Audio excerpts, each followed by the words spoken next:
Doctors are considered second only to God. They are healers. But the doctors who are currently under the scanner in connection with the Red Fort blast in Delhi are literally devil incarnate if the evidence against them that the National Investigation Agency is putting together actually passes through judicial scrutiny. India is caught in midst of this Chakravyuh of radical Islamist terror, and the suspected terrorists are highly educated. Can India navigate this Chakravyuh and come out of it? Joining me on this Chakravyuh special podcast is Dr. Vikram Singh, former Director General of the Uttar Pradesh Police, Chancellor of the Noida International University, and very few people know as DIG Meerut. He was leading the team that arrested Mohammed Omar Sheikh, the number 2 of Al-Qaeda, one of the world's most dreaded terrorists, also had a role in the 9/11 terror attacks. Sir, welcome on the Chakravyuh podcast. Thank you very much, Gauravji, for having me on your prestigious platform. God bless you. God bless your platform. Thank you. Sir, the doctors who've been taken into custody, you saw the statement of Dr. Muhammad Umar Nabi. Your reading of his mindset, you've dealt with terrorists who've been highly educated. So let's talk about Dr. Nabi first, and I'll come to the broader picture. How tough is the situation that India is in right now? The situation, Gauravji, has always been tough for the last 30 years, as I can imagine. Post 1990, I have seen these disturbances and these fault lines emerging. Less or more, that depends upon the current communal threshold.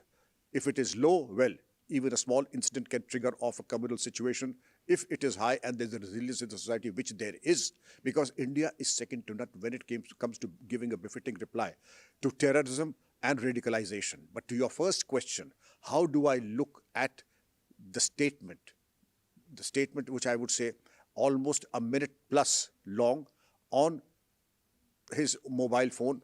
But before you analyze the statement itself, please go into the details of his dress, his demeanor. Where was it located from? It was located from his mobile phone, which he gave to his brother and said it has to be destroyed. Now, the very fact that he himself wanted that statement to be destroyed goes to show that perhaps he was very unsure, diffident, as also he had his own reservations, goes to show he was not perhaps thinking that what he did was right. Now coming to the statement. It is said that it was made in Al-Falah hostel, Al-Falah University hostel. You can see a very frugal and a modest background, a black shirt being hung in the rear. What equipment he was using was, I would not say it was futuristic, but pretty advanced in the sense like Bluetooth headphones and others, a regular mic. So he was preparing himself to give a statement to go into posterity and remembered by posterity. The statement that he gave, there are 2 or 3, I would say 4 very important features which all of us need to observe. Stuttering, stammering, coming out in fits and starts with a cultivated anglicized accent, and then also fidgeting and clearing his nose. What does that indicate? That indicates perhaps a conjecture, but a very reliable one, that perhaps one is addicted to substance abuse. That is why then the twitching of the facial muscles, nose that is running, clearing of the nose, lack of confidence, and indeed anyone who has dealt with substance abuse would know that there is a very short shelf life of substance intake and the consequences. I dare say that perhaps the impact of the substance seems to be wearing out, or perhaps the other hormones that took over perhaps gave him the lack of confidence. It is apparent that he lacked confidence to begin with, and that confidence ran out rather soon. Maybe after 35-40 seconds, there was absolutely, abysmally low confidence level. And there was no feeling good in whatever he was doing and saying. Yet he carried out a terror attack. What would that show about his mindset? Because here is someone who's highly educated. Even in Kashmiri society or in any society, if you become a doctor, you're actually the cream of the society. You're working in different hospitals, though apparently investigations indicate he was sacked from GMC Anantnag for dereliction of duty, or words to that effect. He worked in Delhi but was frequently absent from work. But a a highly educated individual becoming a terrorist, and trying to justify suicide bombing, saying it's planned martyrdom, and using his religion, using Islam to justify this terror. What is your reading of that? I'm not surprised. Jaish-e-Mohammed and those across the border, one, and secondly, within India, also the likes of Dr. Zakir Naik and other imams of Shopian and others would like to radicalize, and we have absolute records with the NIA and other investigating agencies, and that there is an insidious and a malignant plan to radicalize the youth of Islam.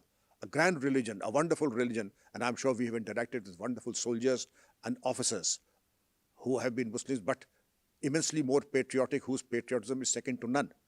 But the dangerous part is that there are easy preys within the community also, and they are perhaps so gullible that they take the Maulvis and the Imams and the likes of Zakir Naik on face value. Whether it is life after death, akhirat, or perhaps the grace that the Almighty would give with such an end. This is all falsehood, because I have done a bit of my homework, and was lucky and fortunate to be with people who know what they're talking about. This wonderful religion, they say that committing suicide again is something that is just not acceptable in Islam. But to your question, how can educated people be radicalized? To your question, I would say all across the world, including that woman, physiologist and biochemist who shot dead at American Marines in Afghanistan and is now in American prisons. She's one of the most reputed biochemists in the world, but she chose to become a terrorist. Osama bin Laden himself was an engineer. Yes. Zawahiri himself was highly educated. And a doctor, and a medical doctor, Dr. Ayman al-Zawahiri. So in India, when you talk about this module of doctors, are they emotionally weak? Are they mentally weak? I mean, why did they get radicalized? So there is this Imam of Naugam Masjid who was also a paramedic who's been taken into custody. Irfan, apparently. Irfan, yes. Irfan. So he's been taken into custody. Being a paramedic, he was able to indoctrinate these elements. But what are they? Are they mentally weak, emotionally weak, weak from their families? Why would they become terrorists and others wouldn't? You have hit the nail on the head, and I must compliment you for that. Wherever this system of radicalization happens, a moment of emotional weakness, some family background, or some trauma that seems to be impacting the subject, that is why. Go to England, where the Pakistani grooming gangs only targeted those women who were emotionally unstable, mentally in state of agitation, or some family problem. Widowed, divorced, deviant children, financial issues, and they would only attack and they only subject them to radicalization. Likewise in India, there has to be some problem, and I would certainly advise the investigating agency to find out why amongst all the doctors they picked up these, whether it was financial, emotional, or some other problem that they had. That is why they become willing accomplices or accessories to this insidious design. Because the module, is that an apprehension? It could be far bigger than the number of doctors who've been taken into custody. I'm told doctors have been taken into custody in different parts of the country, including in Punjab, in Uttar Pradesh, where a lady doctor, and you've headed the Uttar Pradesh police, a lady doctor and her brother have been taken into custody. Madam Surgeon, Dr. Shaheen. Dr. Shaheen and her brother, Dr. Ansari. Could this be a much bigger module? Are we actually sitting on a ticking time bomb? Very much. I can tell you for sure that you can see from the background that they are not very well to do, and they don't have deep pockets. And I'm talking of Dr. Shaheen of Lucknow, a very modest background. Obviously, the money that they got, and I'm given to understand that they got lakhs, but obviously those lakhs were not used for personal benefit or advantage, because obviously had that money passed on, because both the doctors, money did not go to the family. Perhaps they used it only for their own illegitimate purposes. Now to the fact that Dr. Shaheen, and to presume that this is the end of the problem, would be living in a fool's paradise. I would repeat, if any were to believe that this module, the Mammoth Industry exposed excellent policing investigation done by our investigators, but this seems to be just the tip of the iceberg, and a greater investigation, incisive investigation will have to be done. And how will it can be done? my advice again would be thorough interrogation, both physical as also, when I say physical, it means face to face. Then using technology like narco analysis and polygraph tests. Then follow up. One follow-up will give you at least 5 or 6 leads, and a single lead followed up will give you another 10 leads. So it is a gold mine of information. And to your question, perhaps we'd be able to address this once this investigation goes ahead, and maybe after 30-35 days, we would be in a better position to address how many more have been radicalized and have been inducted in this devious group. Now, there is one Naugam masjid that we know where some of these doctors got indoctrinated. But Dr. Shaheen, Dr. Ansari, the doctors who were taken into custody, for example, near Pathankot or in other parts of the country, some interrogated, some not, like the doctor in Gujarat who was trying to make that chemical bomb, raisin bomb. It would indicate they're being indoctrinated at different places. How many enemies within our country? You see, at a given point of time, we are not China or Singapore. We have our own system and the constitutional guarantee of practicing one's religion. Our laws are not so stringent. But rest assured, had this thing happened in China, firstly, this would not have been allowed. And if it had happened, you would know the consequences that all these doctors, that the cohorts and those the special interest groups that were propping them up, they would have gone into the past tense by now. You would not have heard of them. A one-way ticket behind bars, and then nobody would have heard of them. We can't do such things, and we need not, and we will not, because we are capable of handling such sticky situations, such demanding situations within the ambit of law, and we have done that. However, do we need to look at what is being taught at these masjids and madrasas? Do we need to look closer, deeper, and not just at what these Maulvis are teaching in some parts of our country, but where those Maulvis are being taught themselves? Where are they getting their knowledge from? Where are they getting their information from? Because I am told that they're still being taught Ghazwa-e-Hind. Your reading of what is Ghazwa-e-Hind, if they're still teaching Ghazwa-e-Hind living in Hindustan, isn't that a cause for grave concern? I'm happy you've raised this question. Officially speaking, there are 38,000 madrasas in the country, 28,000 that are registered and 10,000 that are unregistered. This is the official statement. But the unofficial is, it is difficult to find a single locality or village that does not have a madrasa. Therefore, the unofficial figures would exceed 5 lakhs. What they are teaching, they are not covered by the NCRT. They are not covered by the syllabus prescribed by the government. They have their own syllabus, which would include Ghazwa-e-Hind and other such debatable and questionable and absurd subjects. I would not say debatable, but absurd topics. Therefore, it is only that the Child Rights Commission has said that each and every madrasa in the country should come within the ambit of prescribed syllabus and monitored very well. And I would also go a step further, that any Maulvi, any teacher who propagates the absurd concept of Ghazwa-e-Hind, Bahattar Hoor and other such absurdities are killing an infidel or a kafir, must not only be sent to jail, but be made an offense. It should be made an offense within the law, so that any teacher or any Maulvi or any ustad who teaches in the madrasa and goes on a tangent needs to know that there will be consequences and a minimum sentence of at least 10 years if he were to brainwash and radicalize children in his charge. Because while you deal with the enemies across the border, whether it's Lashkar-e-Taiba, Jaish-e-Mohammed, Pakistan's ISI, Pakistan Army, similar elements in Bangladesh, if you have similar elements within our country, then the problem is magnified multifold, sir. Very much. You go to the history of the madrasas. Pakistan was not as bad as it is today. When they decided to go and fight the then USSR in Afghanistan, then perhaps it was a considered policy, both of the CIA and the ISI, to promote such Talibanization of their education. Well, you sow a wind and you reap a whirlwind. You had such a harvest of Talibanis that it is difficult to contain. The Frankenstein is out of the bottle and the genie is out. It is no longer possible to contain the terrorism that has emerged in Pakistan. Similar experiment, the infection, has come into our country also. They thought it was a wonderful model. To create a madrasa, not much is required. A single room, a Maulvi with rudiments of scriptural knowledge, and then the madrasa begins. And then there will be no dearth of those who contribute by way of zakat, by way of charity, because it is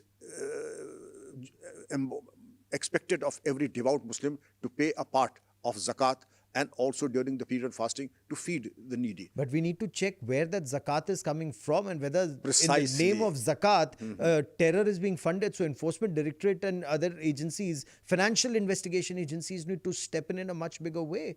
Gauravji, if you and I were to have just half a truckload of bricks outside our gates, rest assured 10 agencies would come and say, Kya banwa rahe hain? What are you trying to construct? Where is the master plan? Where is the building? I would expect the same set of rules that apply to you and me, to everybody in this country, irrespective of caste, creed and religion. That is not asking for the moon. But yes, if there has to be a standard application of rule of law, there has to be uniformity, and we have to check, contain and decimate radicalization, then this is the least we can do for ourselves. I also want to understand from you the enabling ecosystem for terror. The entire focus has been on the likes of Dr. Muhammad Umar Nabi, Dr. Adil, Dr. Shaheen, Dr. Ansari, people who've been taken into custody. But then what would you say of those political leaders who say, oh, this is trauma of Kashmir that is reflecting in Red Fort, or words to that effect, or saying that, oh, because something's happening in Kashmir, you are seeing impact in Delhi, because there has been injustice, or those who are saying, oh my God, this is targeting of Muslims in India. Are they, in your view, trying to shield these culprits by and doing great disservice to Islam by linking these elements to Muslims in general and Islam? Gauravji, it's a very major and a very potent question you have put, and there are 3 or 4 parts I would like to address that. Number one, what is my motive of shielding rank criminals and outlaws with this level of enthusiasm that they can do no wrong? And it is not their fault. It is Kashmir's fault and the government's fault always. If he has done an attack and killed 12 innocent Indians, well, it is the government's fault and they are being persecuted. They are the same people who in the next breath would say, Yasin Malik Sahab. I will not name the channel, I'll name the politician, but I'll name the politicians because it is not in my interest to conceal their identity. And Mehbooba Mufti, Abu Azmi, Dalwai, and then there's another stalwart of a leading political party, Hafiz G, Osama G. I don't say that there's so much of affection, but I would say that vote bank politics, this is what makes them do what they are doing, because they thrive on this kind of nonsense that they have to support the criminals of their community because they have no option. And since they have no option, it is their compulsion. And since the compulsion is there, what option does the nation have to do with them? You have chosen to be on the side of the terrorists, not a word of sympathy for the deceased, not a word of condemnation. As an Indian, I'm very concerned if they think that they will get Muslim votes in India by saying Osama G and Hafiz G. What are they equating Indian Muslims with? Is this their thinking? Or if people are giving intellectual cover fire to actions of radical Islamist terrorists, how are they any different? I mean, this is 50 shades of being a terrorist yourself if you're an overground worker or a terror supporter. Do we need to call out these elements? Because enough is enough of bleeding our people, our country, and, justifying it in the name of whatever they may seek to do so, sir. Very much, Gauravji. We are proud of our Muslim brethren. We have forgotten, and we tend to, for such elements, tend to forget, are somebody as almost of divine characteristic, Rashtrapati Bharat Ratna APJ Abdul Kalam Sahab. Absolutely. Brigadier Usman Sahab, who refused to sleep on the bed unless he thought we'll get the occupied Kashmir back. Paramveer Chakravyuh Havaldar Abdul Hamid. How can we forget them? And what they have done for the country and for the nation. They have made us so proud, but they will not utter a single word about them. Have you noticed that? True. None of them who say Hafiz G and Osama G will ever take the name of Bharat Ratna APJ Abdul Kalam Sahab, Brigadier Usman Sahab, and Havaldar Abdul Hamid Sahab. True. They will only take the name of Hafiz G, Osama G, and try to justify or shield the actions of these radical Islamist terrorists who are Precisely. killing innocent people, irrespective of what their motive is. Sir, you've dealt with it for a very long time. If I remember correctly, you were DIG Meerut when that Umar Saeed Sheikh was arrested.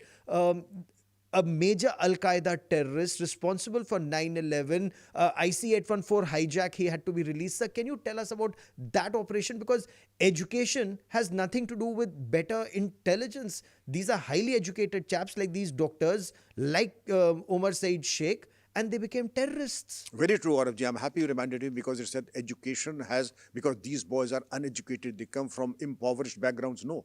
Sayyid Muhammad Umar Sheikh was a British national and a millionaire many times over, a product of London School of Economics.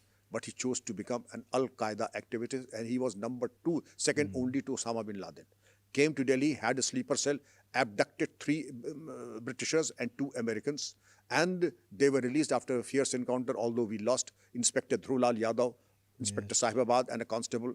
We got a letter of appreciation from John Major, who was the Prime Minister of England, thanking us and also saying that Her Majesty's government's condolences. Look, Her Majesty's government sent her condolences. Here, not a word of condolence for the forces or the men who gave up their life, not a word of appreciation for SSP Srinagar, for Vikram Rathore, the inspector, not a word of appreciation. But yes, बेगुनाह नौजवानों के पीछे आंसू की बाल्टियां भरा बहा रहे हैं. Now, coming to the fact that this encounter happened, and I had the opportunity of interrogating this boy, Sayyid Muhammad Umar Sheikh, and the manner in which he was radicalized. Obviously, he must be the topmost level of radicalization, but he was with us for some time. And I could notice that after 10-15 days, I think the booth and the fever of radicalization came down to almost 60%. I would not say that it was something very substantial, but the fact of the matter is perhaps the intoxication and the negativity that perhaps ingested from other channels was denied to him within the confines of the jail. And yes, he was the same person who orchestrated the hijacking of the Indian Airlines plane, and Azhar Masood and he and other terrorists were released in Kandahar by our External Affairs Minister. As also he was one person who sent $100,000 to Muhammad Atta before the 9/11 demolition, and he was a willing participant to that Twin Tower demolition, as also fully responsible for the murder of journalist Daniel Pearl in Pakistan. Yes. Abducted him and then slit his throat. Slit his throat. So that is the kind of, and to say that he was uneducated, no. Somebody who has passed out of London School of Economics, born of millionaire parents, well, you have to see why, in what way the wiring of his mind went wrong. So what way does the wiring of these elements go wrong? What is your reading? Perhaps the commitment to the faith, take the matter of this American CIA asset of Pakistan. That lady doctor. Lady doctor and others. Yes. They are valuable assets indoctrinated in a heady, because social media today has made matters even worse. There is so much of tsunami of negative literature, and you take this Zakir Naik for one. Then you have this Maulana Irfan, and there is a deluge of Pakistani imams who seem to be spouting venom and explaining what kind of Baghe Basisht and the kind of hoors they would be for those who do this Fidain act. And they go, because a sense of decorum prevents me from saying whatever they must have uttered, and they are on record. But yes, for those who want to see what nonsense they're churning out, you only have to click, but I wouldn't advise you to click, because then you'd be deluged, you'd be, a tsunami of such negative information would hit you on a daily basis. So why can't we counter it by the correct perspective of Islam coming out from Islamic scholars in our country and across the world, and from the Muslim civil society? Or is that wrong to expect them to bring facts out in public domain and condemn these elements?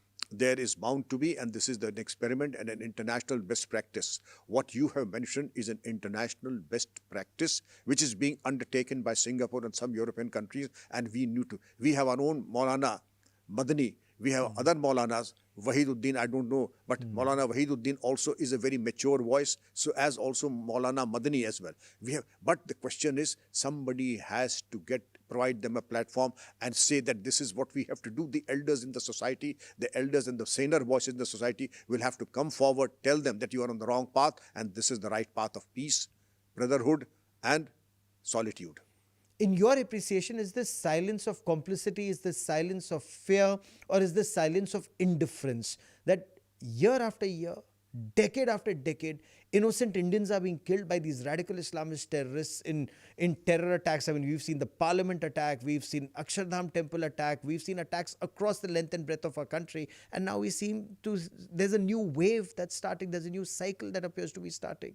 Certainly, Gauravji, I see that the silence is a very loud silence, and I attribute two reasons to it. Number one, that it is fear. Fear of what? Retribution, and fear of unjust criticism. I take you back to almost 80 years before independence. There was a saying that any Muslim who wears a Congress cap is not a Muslim.